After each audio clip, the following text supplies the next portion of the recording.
Zeros of a polynomial, addition, subtraction और multiplication. Zeros of the polynomial पे चलने से पहले हमारे को एक कंसेप्ट क्लियर करते हैं। पहले पता करते हैं what is the value of a polynomial.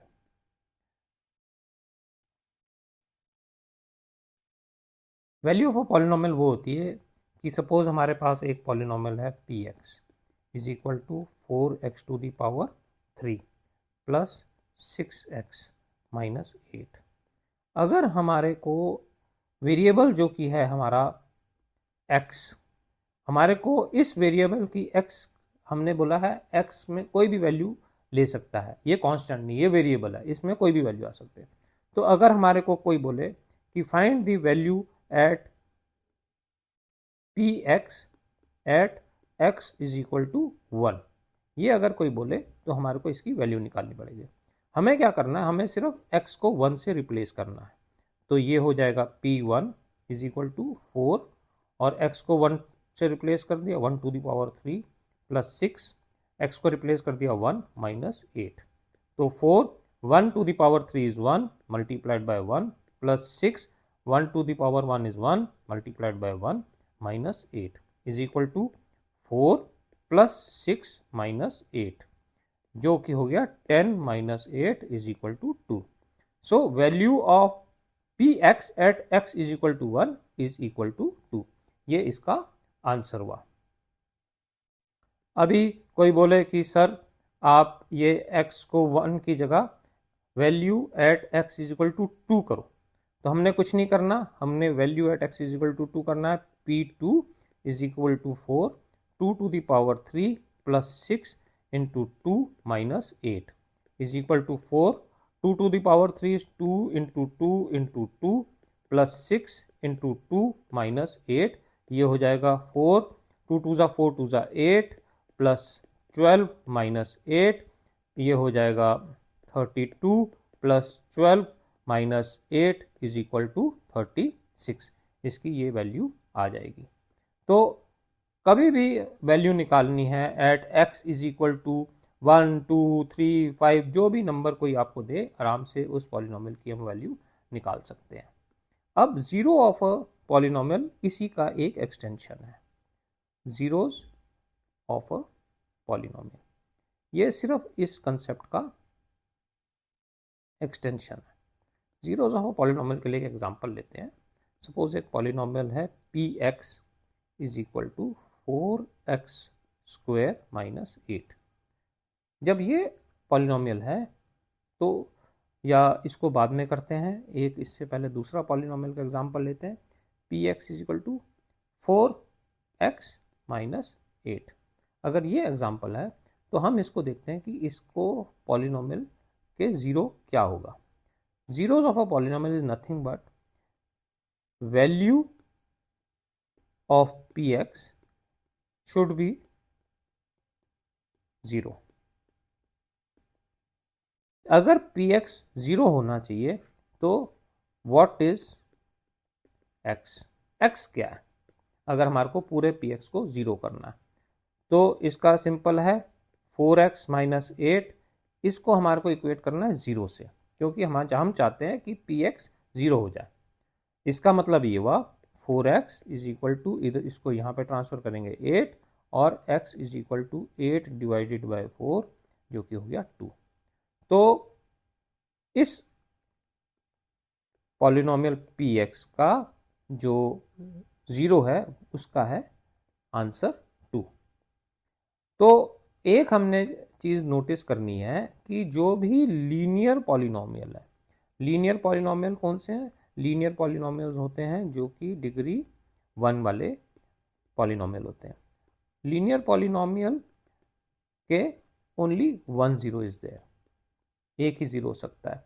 ये जो एग्जाम्पल हमने लिया हुआ है p x is equal to 4x minus 8, ये एक लीनियर पॉलिनोमियल का एग्जाम्पल है। लेकिन ज़रूरी नहीं कि हर पॉलिनोमियल का सिर्फ एक ही 0 हो, इसलिए जो पहले हमने एग्जाम्पल लिया था उसको लेते हैं।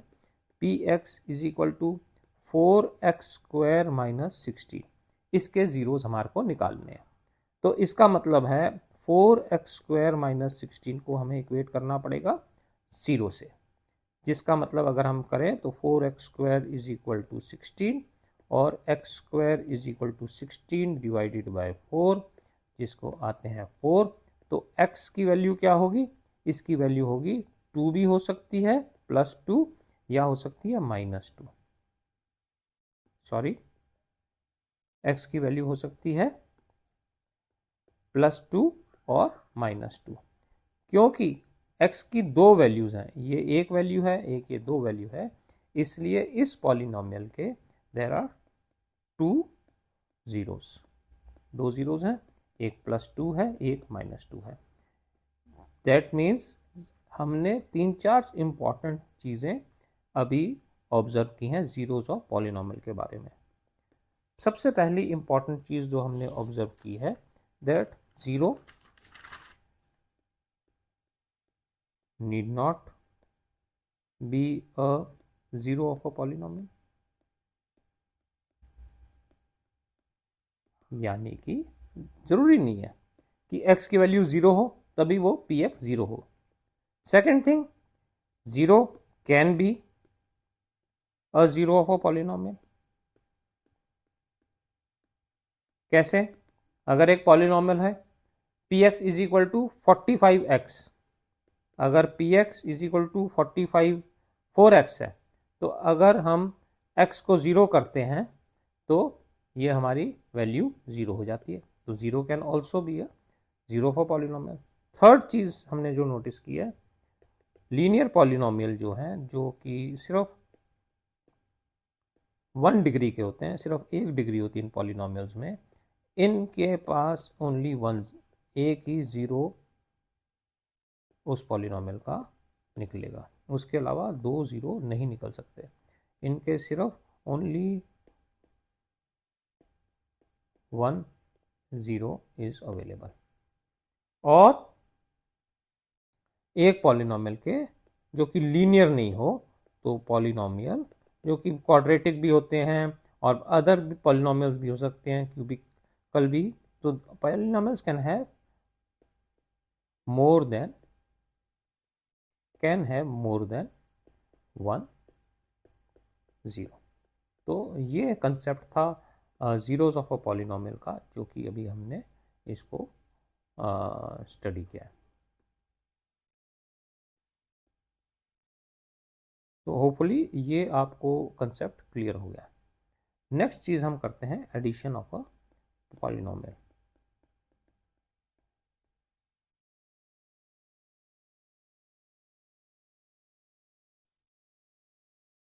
सपोज दो पॉलिनोमियल हैं, वो बड़ा सिंपल है एडिशन हमारे को पॉलिनोमियल के करने के लिए।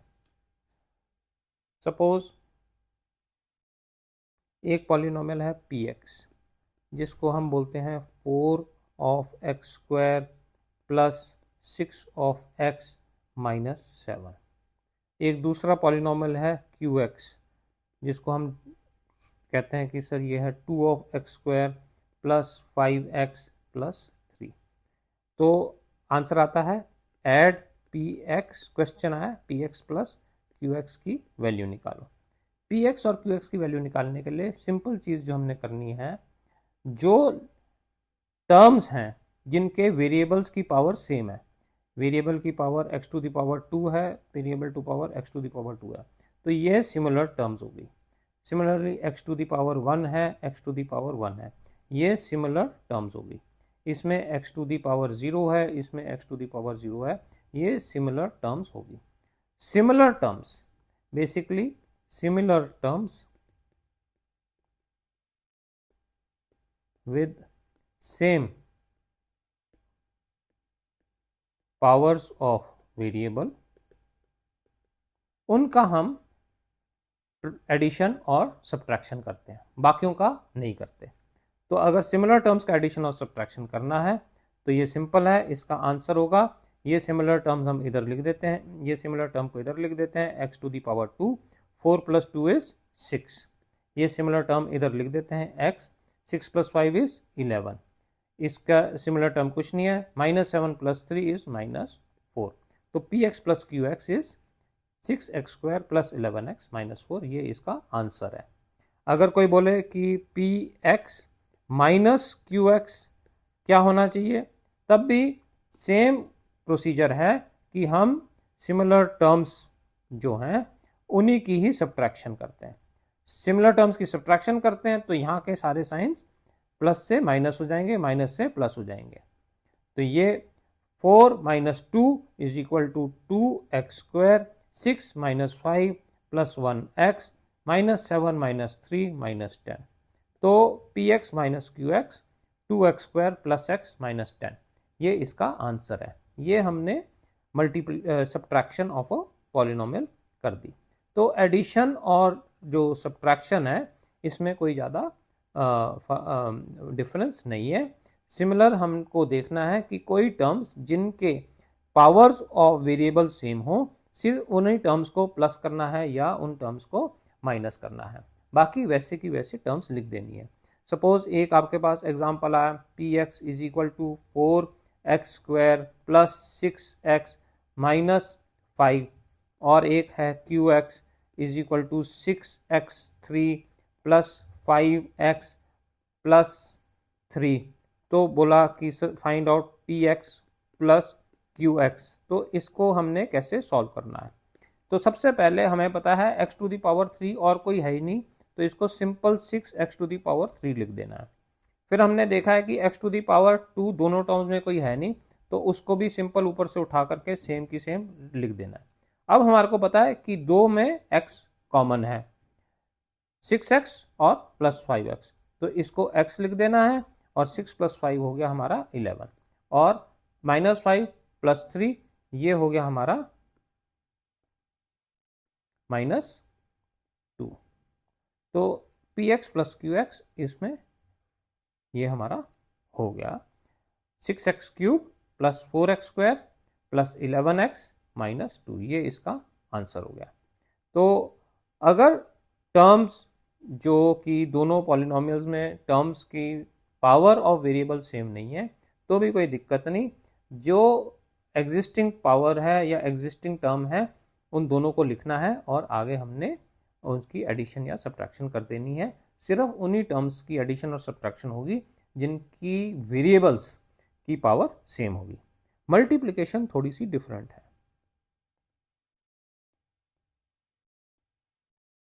मल्टीप्लिकेशन में सपोज हमारे को दो पॉलिनोमियल मिलते हैं, px is equal to 6x plus 7 और qx is equal to x plus 5, और हमारे को बोलते हैं कि सर मल्टीप्लाई करो px इंटू qx। जब मल्टीप्लिकेशन होती है तो हमारे को पूरे के पूरे 6x plus 7 multiplied by x plus 5 इसकी वैल्यू निकालनी पड़ती है। इसको सिंपल से सबसे कम टर्म्स वाले पॉलिनोमियल से मल्टीप्लिकेशन शुरू करते हैं, वो सिंपल होता है। इनमें दोनों पॉलिनोमियल्स में सेम नंबर ऑफ टर्म्स हैं, दो टर्म्स हैं, इसकी 1 टर्म 2 टर्म, इसकी 1 टर्म 2 टर्म, तो किधर से भी करें तो कोई प्रॉब्लम नहीं। तो पहली टर्म को पकड़ करके 6x को हम मल्टीप्लाई करते हैं पूरी की पूरी सेकंड टर्म से, x प्लस 5 पूरे के पूरे पॉलिनोमियल को मल्टीप्लाई करते हैं।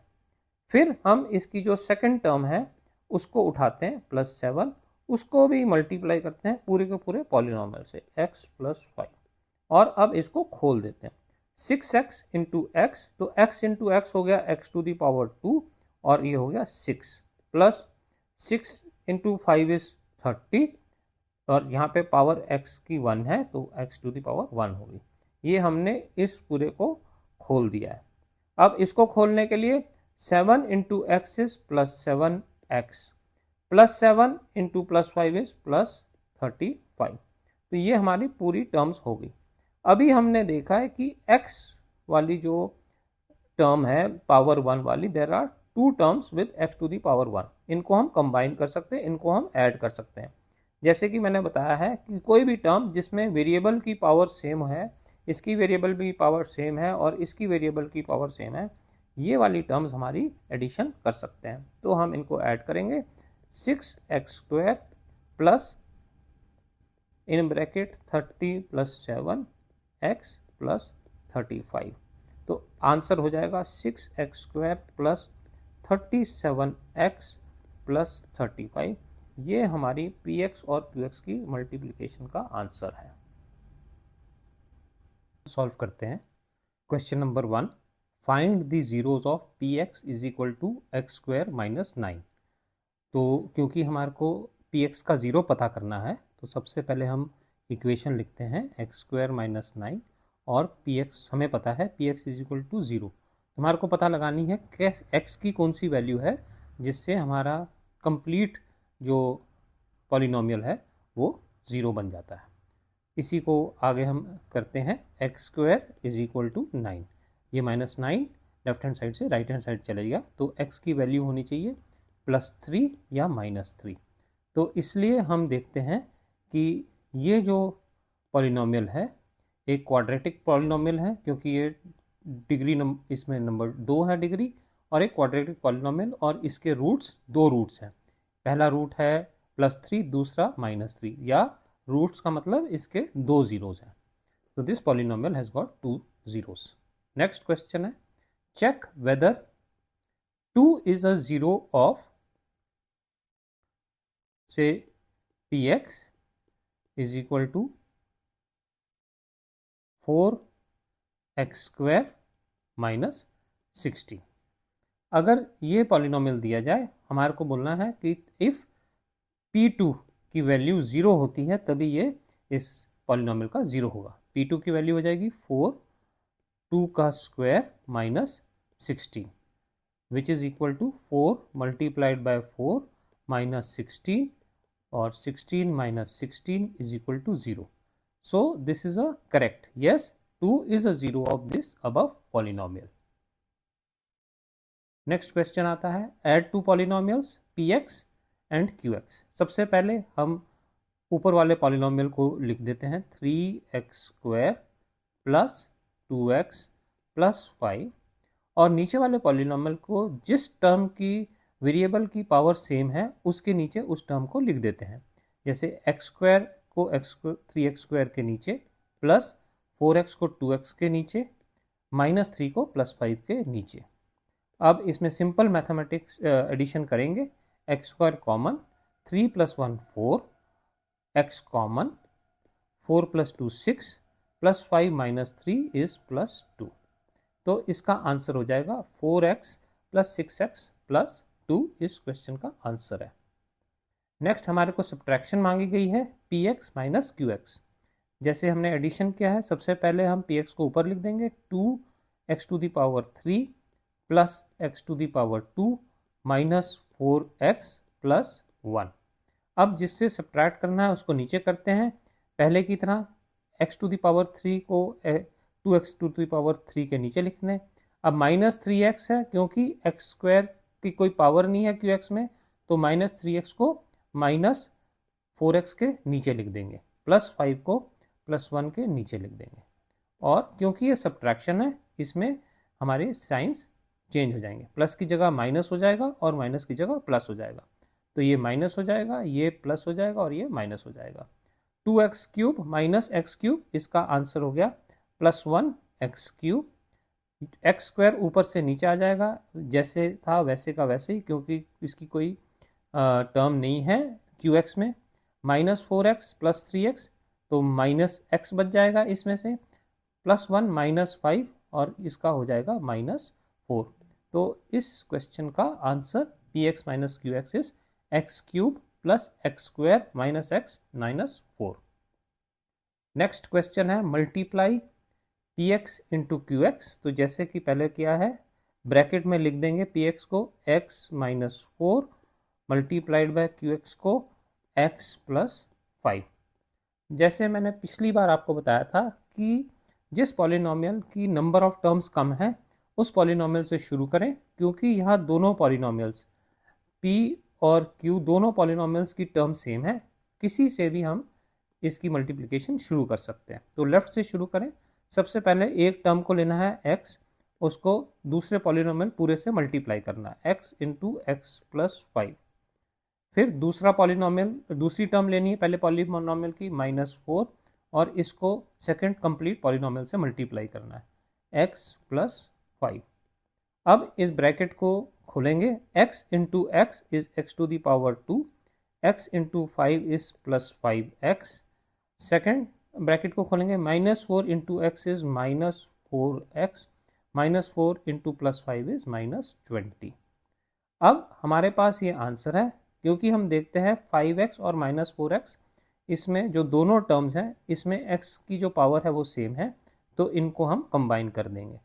तो हमारा आंसर फाइनल ये होगा x⁻² + 5x - 4x plus x, इसका आंसर आ जाता है -20। सो ये हमारी मल्टीप्लिकेशन का आंसर